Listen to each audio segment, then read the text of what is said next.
Assignment दे दें या कोई नहीं कोई बात नहीं, कर लेंगे उसमें, कोई बात नहीं, कर लेंगे उसको। अच्छा। आपके जो जी। ये रिजर्वेशन है एंड पे हम सारी की सारी जो आप लोगों की एंड एवरी क्यूरी है उसको एड्रेस करेंगे। तो ये बिल्कुल आपने ठीक कहा है, इसको करेंगे हम। अच्छा नेक्स्ट, अगर किसी का कोई क्वेश्चन हो तो वो करे। ओके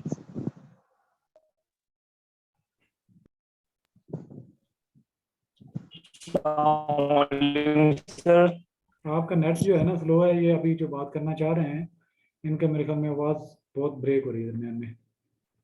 आप मुझे व्हाट्सएप कर सकते हैं जो आपका सवाल है। आपका नाम भी नहीं शो हो रहा, मैं आपको एड्रेस कैसे करूं? सर समीर अहमद बात कर रहा हूँ सर। समी? जी समीर। जी समी बात करें। सर कैसे हैं आप, ठीक ठाक हैं? जी अल्लाह का शुक्र है। सर ये मुझे गाइड करें, जो आप 7 बैच है उनकी उसके लिए जो आप क्या इंस्ट्रक्शन है और क्या प्रोसीजर नहीं नहीं नहीं नहीं नहीं, बात बहुत लटक रही है, बहुत लटक रही है वॉइस।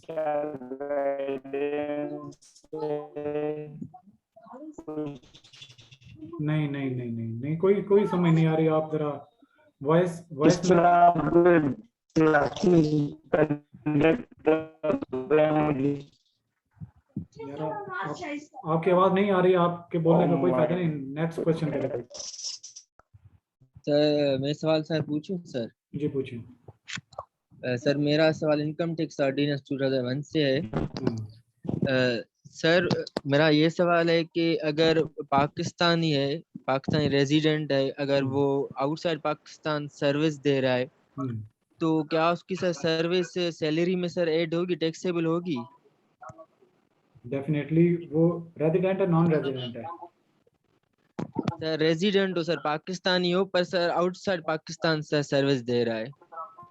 देखें उसकी दो कंडीशंस होती हैं ना, कि एक रेजिडेंट होता है 183 डेज से ज़्यादा अगर पाकिस्तान में रह रहा जी है, सर। रेजिडेंट है।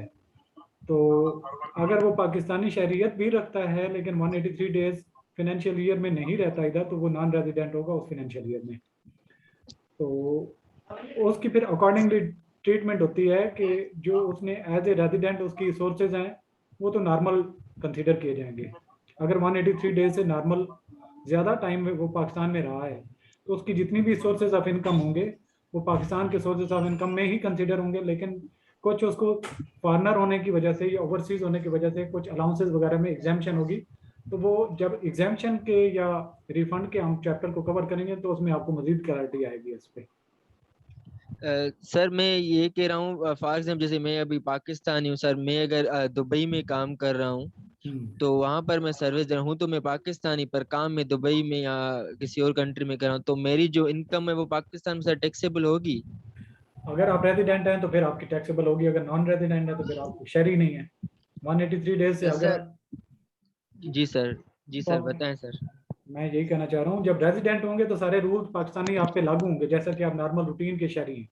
अगर 183 डेज से कम पाकिस्तान में रहते हैं तो फिर आपको टैक्स नॉर्मल के हिसाब से नहीं पे करना पड़ेगा, नॉर्मल लॉज आप पे लागू नहीं होंगे।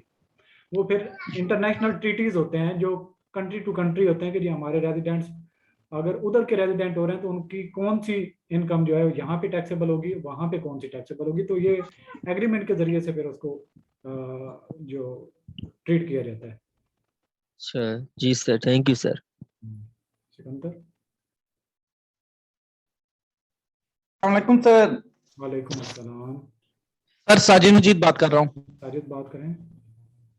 जी सर, इसी भाई के क्वेश्चन को ना थोड़ा सा बढ़ा के मैं पूछना चाह रहा था कि ये देखिए, अगर बंदा रेजिडेंस है और वो ऑनलाइन सर्विस दे रहा है किसी दूसरे मुल्क में, और उसकी सैलरी जो ऑनलाइन सैलरी जो मिलती है उसको, उस पे वो टैक्स ऑलरेडी उधर कटवा रहा है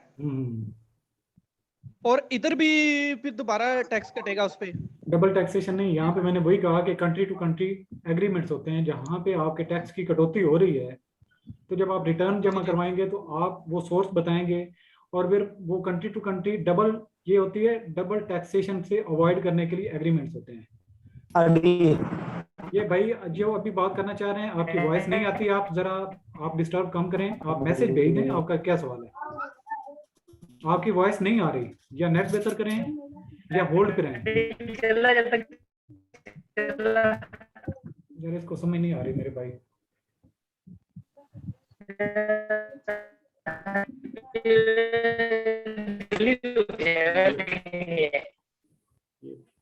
बंद आप करवा दें, म्यूट करें इसे सर, माइक आप बंद करवा दे म्यूट सर के। करें। हाँ ये मुझे इसका नाम भी नहीं शो हो रहा, इसको मैं सर जरा। आप म्यूट कर सकते हो सर सर इनको। सिकंदर है, सिकंदर है, अच्छा सिकंदर नाम। सिकंदर है तो इसके सिकंदर की मैं भी सिकंदर आजम की करता हूँ। कितना दिलेर है, जरा इसकी वॉइस तो हमारे कंट्रोल में है ना। हाँ जी सर, हो गया उसका माइक। यार वो मैंने उसको कहा भी है मैसेज पे अपना भेज दे, सवाल जो भी है मैं इधर एड्रेस कर दूंगा। वॉइस आपकी क्लियर नहीं है सिकंदर, अगर आप मुझे सुन पा रहे हैं तो आप मुझे अपना क्वेश्चन भेज दें। अब जोर आजमाई ना करें, सिकंदरी यहाँ पे ना दिखाए ना। अच्छा सवाल आपका था जी कि आप जिस कंट्री से आपकी कटौती हो रही है या जहाँ पे आप टैक्स ऑलरेडी पे कर रहे हैं, तो वो आप प्रूफ, आपको टैक्सेशन का वो सर्टिफिकेट देते हैं। जब आप अपनी रिटर्न जमा करवाएंगे तो आप उसको रिफंड क्लेम कर सकते हैं। फिर वो आपको उस कंट्री के साथ, जो पाकिस्तान की स्टेट का एग्रीमेंट है कि जो टैक्स पेयर वहाँ पे टैक्स पे करते हैं आपकी स्टेट को, और यहाँ पे उसकी इनकम फिर कंसीडर की जाती है और डबल टैक्सेशन हो रही है, तो उस ट्रीटी के मुताबिक आप एग्जाम्पशन क्लेम कर सकते हैं। आपको सर्टिफिकेट अटैच करना पड़ेगा, तो आपको वो रिफंड हो जाती है अमाउंट, या फिर उसको जस्टिफाइड ट्रीटमेंट, आपको डबल टैक्सेशन से आप अवॉइड कर सकते हैं। ठीक है सर, थैंक यू सर। हाँ।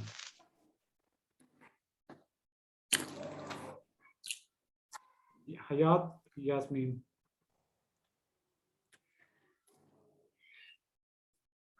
हिम्मत कर लें, सवाल कर लें आप।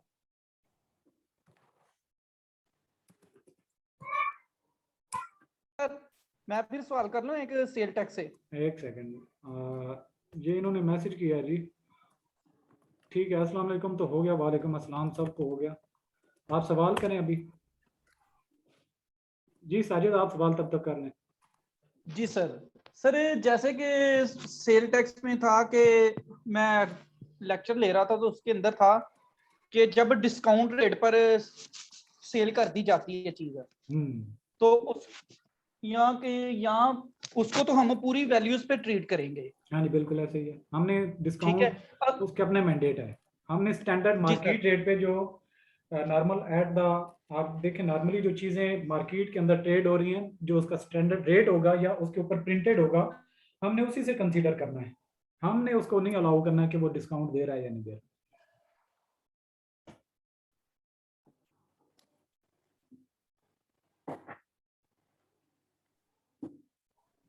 अच्छा यहाँ पे एक सवाल आया है कि ये यास्मीन ने सवाल किया है कि मुझे प्रॉब्लम आ रही है कि वीडियोस बहुत ज़्यादा हैं और मैं मैनेज नहीं कर पा रही। तो इसमें कई सारे स्टूडेंट्स जो नए आने वाले हैं बैच 6 और 7, स्पेशली बैच 6 और 7 अगर मुझे सुन पा रहे हैं, मैं वीडियो भी अपलोड आप लोगों के लिए कर दूंगा। ये जो अभी हमारा सेशन हो रहा है, जो उनमें से नहीं अवेलेबल तो उनको भी कम्युनिकेट हो जाएगा। आप लोग वीडियोस को देख के परेशान ना हो। आप लोगों का सबसे पहला फोकस होना चाहिए सिलेबस, जो कोर्स में एंटर होते ही ऊपर गाइडलाइन गिवन है कि आपने टेस्ट के हिसाब से चलना है। आपका जो टेस्ट 1 है वो एक चैप्टर में से, हम 20 चैप्टर कवर कर लें, हम 100 वीडियो लेक्चर अवेलेबल हों, तो उसमें बिल्कुल कंफ्यूज ना हो। आप अपने वीकली टास्क को देखें कि टेस्ट 1 में जो चीज़ें हैं आपने 2-4 दिनों के अंदर वो लेक्चर्स को गो थ्रू करना है, पीडीएफ को रीड करना है। बाकी हेल्पिंग मटेरियल कहीं से भी अगर आप समझते हैं कि आपको पढ़ना चाहिए तो आप पढ़ने के बाद टेस्ट को अटेम्प्ट करें। तो टेस्ट 1 जब आपका ओके हो जाएगा तो 2 की तरफ मूव करना है। तो वीडियो लेक्चर्स मैंने इतने लेंथी इसलिए नहीं बना रहा कि देखें लॉ की लैंग्वेज है, लोगों को समझने में थोड़ा प्रॉब्लम आता है। तो अगर हम पॉइंट्स, ये आईटी सॉल्यूशंस आप, ये कोई तरीकाकार नहीं है। आप जो बुनियाद में आके बैठे हैं, कुछ खवातीन भी होती हैं मीटिंग में, ये ठीक नहीं है। आप अपना वीडियो ऑफ कर लें। आईटी सॉल्यूशन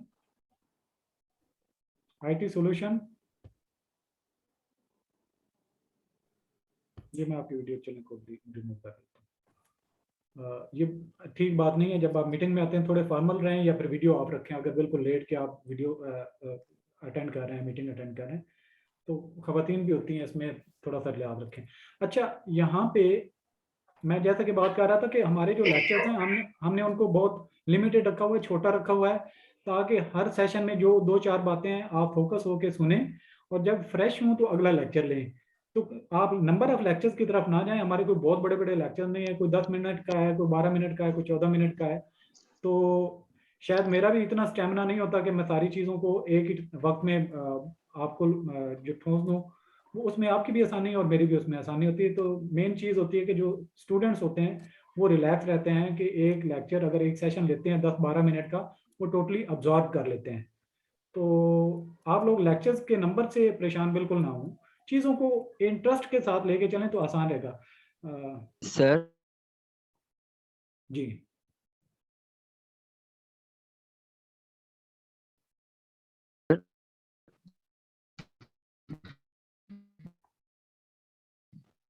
अच्छा, यहाँ पे किसी ने सवाल किया। आपका सवाल सवाल है सर। आपकी वॉइस नहीं आ रही, थोड़ी देर तक ट्राई करना, मैं एक और क्वेश्चन को एड्रेस कर लूँ।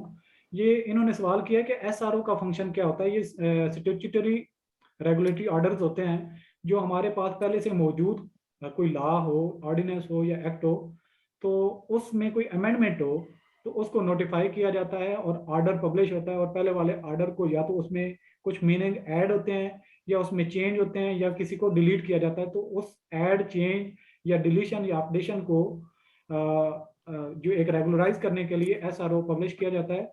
और साथ ही सवाल किया है कि नोट्स बनाएं साथ। तो जो आपकी हम बुक फॉलो कर रहे हैं वो एक नोट्स टाइप ही है। तो आप चीज़ें नोट डाउन करने में टाइम ज़ाया करेंगे तो बुक को रीड करें, वो पॉइंट्स ही हैं, उसको आप ये समझें कि हम जैसा कि नोट्स ही पढ़ रहे हैं। तो बुक जो हमारे पास मार्केट्स में अवेलेबल होती हैं, सिवाय उनके जिन्होंने कॉपी पेस्ट किया है, जिन्होंने अपनी वर्डिंग में लिखा, तो वो एक किस्म के नोट्स ही होते हैं।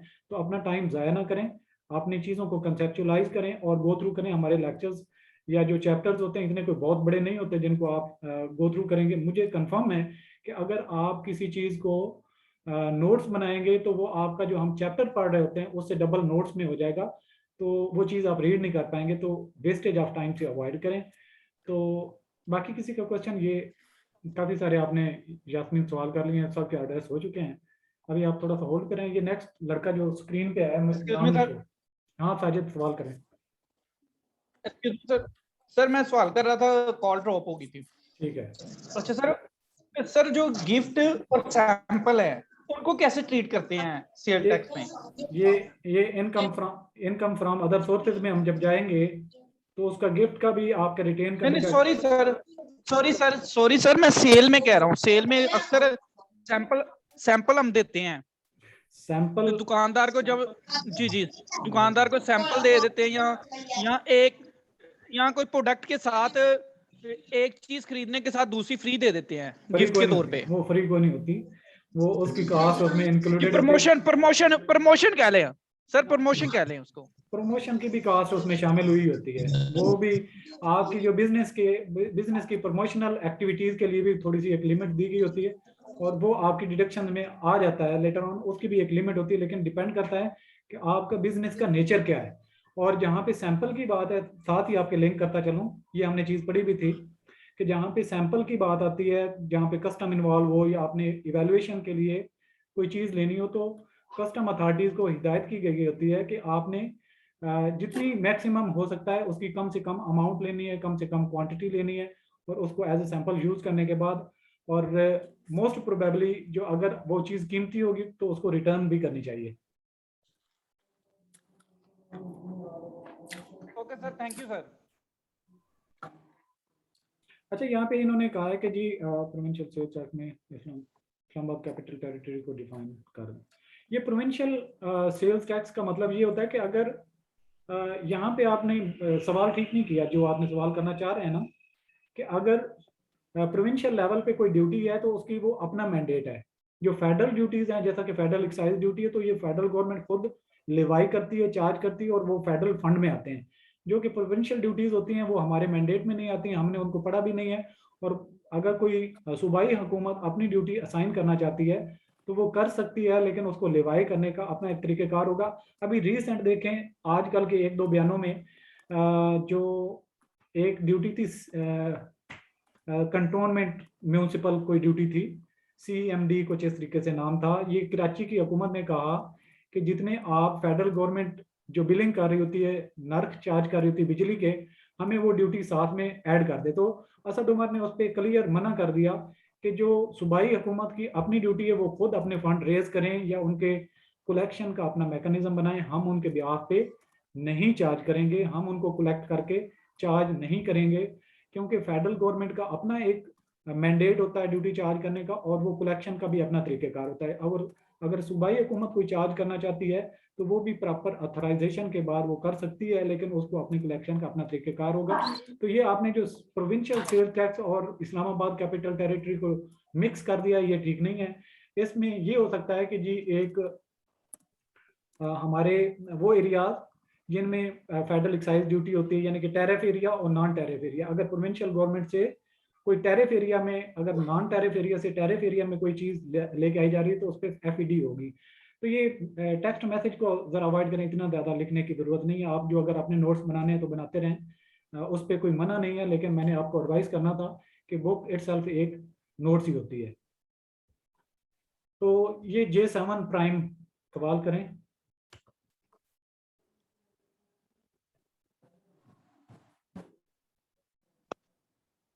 यही था कि प्रोविजनल सेल्स टैक्स में जो है ना वो इस्लामाबाद कैपिटल टेरिटरी का भी जिक्र किया गया है, वो कुछ क्लियर नहीं हो रहा था।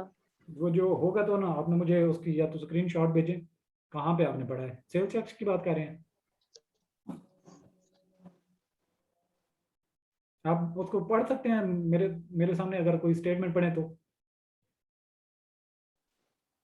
पढ़ सकते हैं। Provisional tax means tax levied under provisional नहीं, आपकी वॉइस ब्रेक हो रही लॉज और लॉ वॉइस ब्रेक हो रही है आपकी, relating to Islamabad capital. Voice break हो रही, दोबारा रीड करें जरा।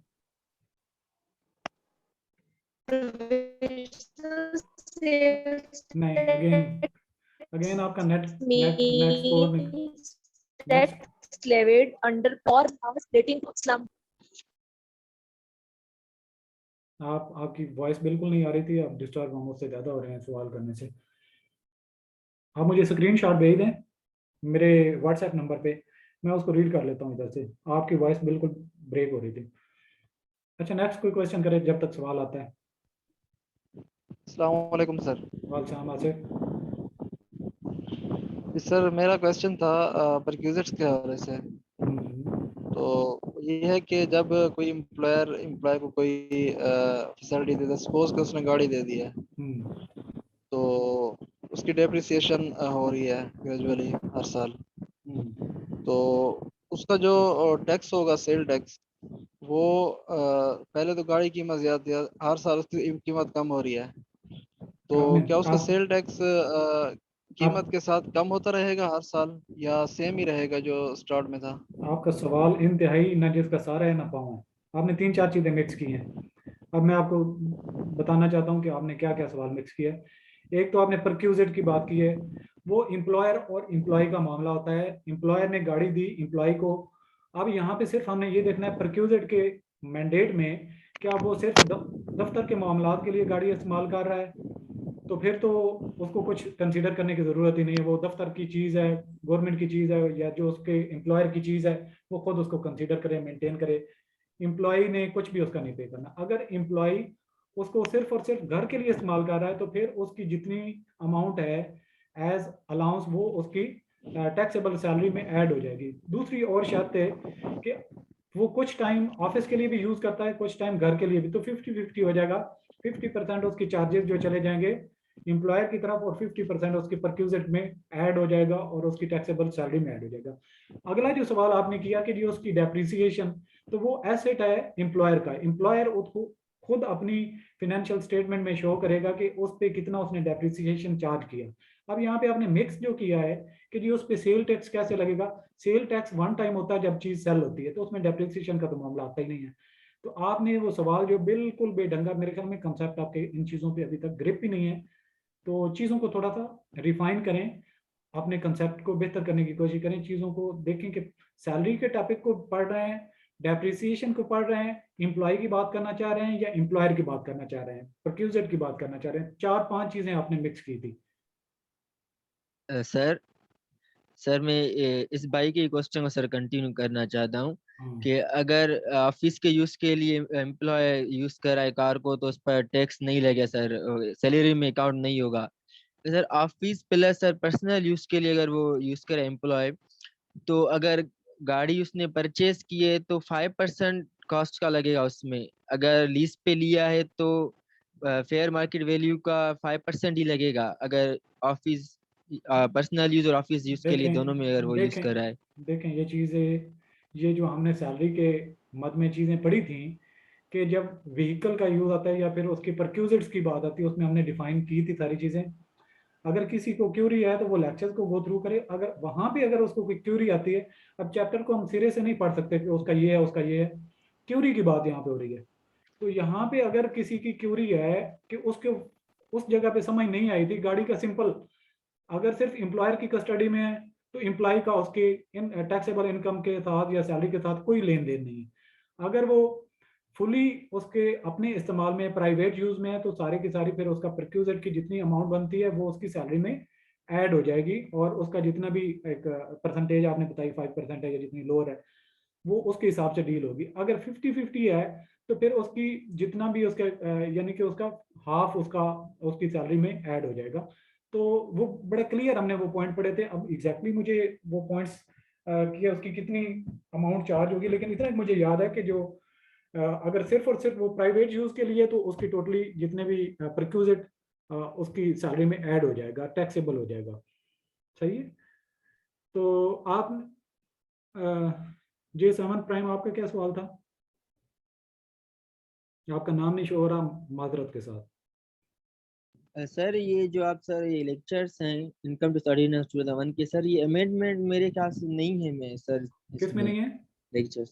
सर अमेंडेड लेक्चर्स ये नहीं है ना, क्योंकि जो अमेंडमेंट सर हुई है इनकम टैक्स ऑर्डिनेंस में, तो सर जो आपके लेक्चर्स हैं सर, मेरे पास जो इनकम ऑर्डिनेंस का PDF पढ़ा था तो मैंने सर चेक किया, तो जो अमेंडमेंट्स हुई हैं वो सर आप के सर ये PDF में नहीं है अवेलेबल। साजिद आपकी वॉइस ब्रेक हुई है दरमियान में, आप मुझे सुन पा रहे हैं?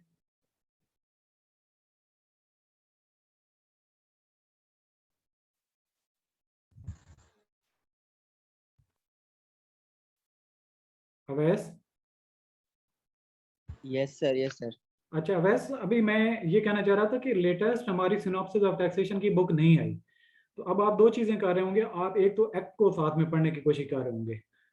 तो जी सर, बिल्कुल सर। हाँ, आप एक्ट को जब पढ़ेंगे तो उसमें कंफ्यूज हो जाएंगे। जब बुक आएगी हमारी तो जो उसमें अमेंडमेंट होंगी, आप लोगों ने मुझे सपोर्ट करना, थोड़ी हेल्प करनी है। वो जो चीज़ें अमेंडमेंट नई बुक में आएंगी तो वो आप लोगों ने स्क्रीनशॉट या फिर मुझे जो है वो एक बता देना कि फलां फलां जो पेज है या फलां चीज़ है वो मुझे सही, जो अमेंडमेंट्स हैं समझ नहीं आ रही तो उसको हम रिविजिट करेंगे। लेकिन एक दफ़ा सिनॉप्सिस ऑफ टैक्सेशन की बुक को आ लेने दें, तब तक आप सिनॉप्सिस ऑफ बुक जो टैक्सेशन है इसकी बुक को फॉलो करें। अगर सिर्फ और सिर्फ आप इस बुक को साथ में लेके चलें, अब यहाँ पे कंफ्यूजन आपको कहाँ से क्रिएट हो जाएगी, जहाँ आप सिनॉप्सिस ऑफ टैक्सेशन की अभी की बुक पढ़ रहे हैं, साथ में आप मैच कर रहे हैं एक्ट के साथ, एक्ट अपडेटेड है जो अवेलेबल है। अब अगर जब रिन्यू होके बुक आएगी उसमें फिर आप कंफ्यूज हो जाएंगे कि देखिए हम एक्ट की तरफ जाएं या जो रीप्रिंट है उसकी तरफ जाएं या पुरानी बुक की तरफ जाएं। तो अभी सिर्फ और सिर्फ आप सिनॉप्सिस ऑफ टैक्सेशन की चीज़ों को पढ़ें, उसमें कोई बहुत बड़ी चेंज नहीं आएगी। उसमें जो चेंज आएगी कहीं रेट की वेरिएशन होगी या कोई एक नई टर्म आ जाएगी, उनको हम सारी चीज़ों को कवर कर लेंगे। और अगर एक्ट की तरफ आप मूव करेंगे तो फिर आप उसमें बिल्कुल कंफ्यूज हो जाएंगे। चंद एक बातें आपको समझ आएंगी कि ये चीज़ हमने शायद पढ़ी नहीं है, तो उनको हम अगेन मैं यही कह रहा हूँ, जब हमारा एक दफ़ा सिलेबस खत्म हो जाएगा, सिनॉप्सिस ऑफ टैक्सेशन की नई बुक आएगी, उसमें जो अमेंडमेंट्स हो जाएंगी वो कवर कर लेंगे। फिर आपको अगर कोई लगेगा कि हमारा एक्ट के मुताबिक फलां एरिया या फलां टॉपिक या फलां क्वेश्चन एड्रेस नहीं हुआ, तो आप लोगों के वो भी मैं लेक्चर बना दूंगा, वो भी हम पढ़ लेंगे।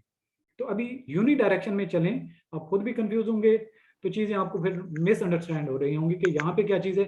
और देखें ये जो चीज़ आप सवाल करने के लिए आपको कितना टाइम लगाना पड़ेगा कि ये चीज़ एक्ट में कहाँ पे है और सिनॉप्सिस ऑफ टैक्सेशन में कहाँ पे हमने पढ़ी है, तो आपका वेस्टेज ऑफ टाइम है। अभी अपने जो कंसेप्ट हैं उनको स्ट्रॉन्ग करें और लेटर ऑन जो चीज़ें अपडेट हम कर लेंगे लेटेस्ट एडिशन के साथ। Okay sir, okay, thank you sir. अस्सलाम वालेकुम। अस्सलाम अली रज़ा। अच्छा जी, यहाँ पे अली रज़ा एक सेकंड रुकिएगा। जिन्होंने 3-3 4-4 सवाल कर लिए हैं तो वो ज़रा थोड़ा होल्ड पे रखें। 26 मेंबर हैं हमारी इस मीटिंग में, बहुत कम है। और जिन्होंने सवाल नहीं किए और उनकी मीटिंग में आए हैं वो ज़रूर सवाल कोई ना कोई करें। तो बाकी जिन्होंने एक एक दो दो सवाल कर लिए हैं वो ज़रा होल्ड पे रहें, दूसरों को थोड़ा सा मौका दें। एक बंदा सवाल कर रहा होता है तो दूसरा बोलता ही नहीं है कि मैं क्या बात करूं। सबको एक दफ़ा मौका दे दें। अली रज़ा अभी आप बात करें। हेलो सर, अस्सलाम वालेकुम। वालेकुम अस्सलाम। सर जी मेरा क्वेश्चन था सर, ये यार ये दरमियान में जो इंटरप्ट करते जो हैं वो टेस्ट दूसरे के सवाल हैं। आपने दिए सर, टेस्ट के थ्रू हम फॉलो कर जी सर। अली सर रज़ा जो टेस्ट आप वेबसाइट पे है उसको अली रज़ा दोबारा से सवाल को स्टार्ट करें, दरमियान में इंटरप्शन कोई ना करे। जो दूसरा बोलने की कोशिश करता है पहले वाले की आवाज़ डिस्टर्ब हो। अली रज़ा बात करें। सर मेरा क्वेश्चन ये था कि सर हम टेस्ट के थ्रू लेक्चर फॉलो करें, जिस तरह के सर लेक्चर तो बहुत है आपके, टेस्ट जो 2 या 3 आए उस टेस्ट के लेक्चर देख के टेस्ट अटेम्प्ट कर। हाँ बिल्कुल, आप लेक्चर्स को फोकस करें। जाइए आप टेस्ट को फोकस करें, टेस्ट के मुताबिक चलें। टेस्ट 1 क्या है, टेस्ट 2 क्या है, टेस्ट 3 क्या है। अच्छा हमारे पास 10 मिनट रह गए हैं मीटिंग ऑफ होने में। ये मीटिंग जब ऑफ हो जाएगी फिर मैं कोई क्वेश्चन नहीं ले पाऊंगा। तो आप अली रज़ा आपके सवाल का मैंने जवाब दे दिया कि आपने टेस्ट को लेके चलें। Okay sir, thank you sir.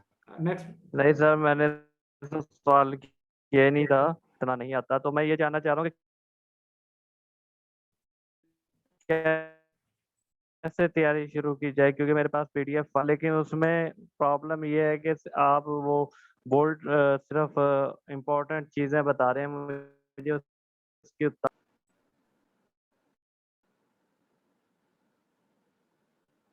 आपकी आवाज़ कट गई है। आप शायद ये कहना चाह रहे थे कि इम्पोर्टेंट बातें कर रहा हूँ, बाकी शायद कोई चीज़ें छोड़ रहा हूँ शायद। आपके सवाल आप मुझे यहाँ पे टेक्स्ट कर दें व्हाट्सएप पे। सर आप मुझे अली नवाज आप सवाल कर रहे हैं, कौन सवाल कर रहा है? ये अली रज़ा सवाल कर रहे हैं। आप जरा दोबारा सवाल करेंगे बाद में। नेक्स्ट मुझे कोई सवाल नहीं सर, ये भाई नहीं सर, मैं इसका क्वेश्चन रिपीट कर रहा हूँ। ये भाई कह रहा है कि मेरे पास फैसिलिटी नहीं है वेबसाइट को चेकआउट करने के लिए, ना अवेयरनेस है, तो मुझे पीडीएफ थ्रू समझा दे। मुझे एक सोर्स जो आप दे रहे हैं व्हाट्सएप ग्रुप में, तो इसको उसमें देख लेना चाहिए। ये पीडीएफ का क्या है सर? हाँ पीडीएफ मैं ग्रुप में जो चैप्टर शुरू करता हूँ शेयर करता हूँ। वैसे आप लोगों को मिल रहे होते हैं ना पीडीएफ? Yes sir. अच्छा पीडीएफ आप लोगों को मिल रहे होते हैं। इसके अलावा मैंने फेसबुक ग्रुप भी एक अक्सर वीडियोस में शेयर किया होता है, तो उसमें भी मैं पीडीएफ अवेलेबल कर देता हूँ। तो अगर कहीं पीडीएफ में कहीं प्रॉब्लम आ रहा है तो फेसबुक ग्रुप में जाके डाउनलोड कर सकते हैं। अगर सिर्फ आप डिपेंड करना चाहते हैं, पीडीएफ को साथ में रीड करना चाहते हैं, तो मुझे नहीं लगता आप यहाँ पे मेरे सामने साजिद है या ये कौन है लड़का? मुझे ये कोई बता सकता है कि जो हम टेक्स्ट को रीड कर रहे होते हैं उसमें कहीं पे मुझे और इम्प्रूव करने की ज़रूरत है, तो मैं ज़रूर आप लोगों के लिए कोशिश करूँगा। क्योंकि मैं तो कोशिश करता हूँ कि सादा ज़ुबान में सारी चीज़ें पहले बताता हूँ कि इस टॉपिक में हमने क्या पढ़ना है, क्या क्या चीज़ कैसे है, फिर लेटर ऑन उस टेक्स्ट को भी रीड करता हूँ, ताकि जब आप सेल्फ स्टडी करेंगे नई वाली बुक को या अभी वाली भी अगर टेक्स्ट को रीड करते हैं तो ईमान के कंसेप्ट के साथ साथ आपको टेक्स्ट रीड करने में भी कोई मसला ना आए। तो यहाँ पे सवाल इसने महरीन ने किया है। अस्सलाम वालेकुम। इंग्लिश का सिलेबस टेस्ट के स्केड्यूल को फॉलो ना करें मींस एक सीक्वेंस के साथ इंग्लिश का ओवरऑल सिलेबस कवर कर लें, तो ये भी ठीक है, काइंडली गाइड लाइन दे दें। अच्छा पता है कि उसमें इंग्लिश कुछ लोगों को परेशानी हो रही थी। मैं तो शुरू में इंग्लिश